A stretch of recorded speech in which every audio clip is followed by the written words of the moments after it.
This Ballooncast episode's been retrieved from the website freethink.com. The title is A Historian Identifies the Worst Year in Human History. A Harvard professor study discovers the worst year to be alive. Levels, pre-intermediate up. The past few years have been nothing but the worst in the lives of many people around the globe. A rampaging pandemic, dangerous political instability, weather catastrophes, and a profound change in lifestyle that most have never experienced or imagined. But was 2020 the worst year ever? Nope, not even close. In the eyes of the historian and archaeologist Michael McCormick, the absolute worst year to be alive was 536. Why was 536 so bad?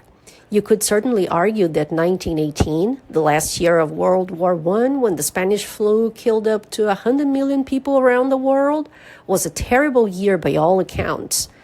1349 could also be considered on this morbid list as the year when the Black Death wiped out half of Europe, with up to 20 million dead from the plague. Most of the years of World War II could probably lay claim to the worst year title as well. But 536 was in a category of its own, argues the historian. It all began with an eruption. According to McCormick, professor of medieval history at Harvard University, 536 was the precursor year to one of the worst periods of human history. It featured a volcanic eruption early in the year that took place in Iceland, established by a study of a Swiss glacier carried out by McCormick and the glaciologist Paul Majewski from the Climate Change Institute of the University of Maine in Orono. The ash spewed out by the volcano likely led to a fog that brought an 18-month-long stretch of daytime darkness across Europe, the Middle East, and portions of Asia. As wrote the Byzantine historian Procopius, quote, "For the sun gave forth its light without brightness, like the moon, during the whole year," unquote. He also recounted that it looked like the sun was always in eclipse. Cassiodorus, a Roman politician of that time, wrote that the sun had a bluish color, the moon had no luster, and seasons seemed to be all jumbled up together. What's even creepier, he described, we marvel to see no shadows of our bodies at noon. It all began with an eruption that led to famine. The dark days also brought up periods of coldness, with summer temperatures falling by 1.5 degrees Celsius to 2.5 degrees Celsius. This started the coldest decade in the past 2,300 years, reports Science, leading to the devastation of crops and worldwide hunger. It all began with an eruption that led to famine and the fall of an empire.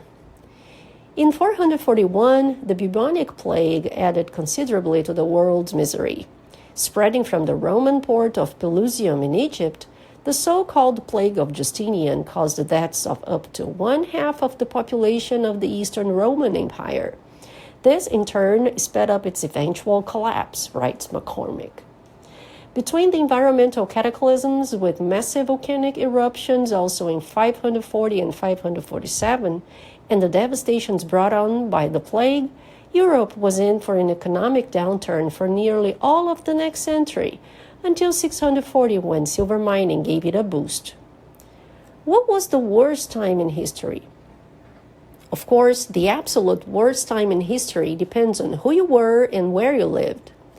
Native Americans can easily point to 1520, when smallpox, brought over by the Spanish, killed millions of indigenous people.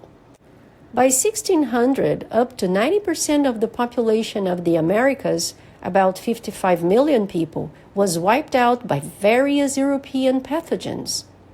Like all things, the grisly title of worst year ever comes down to historical perspective.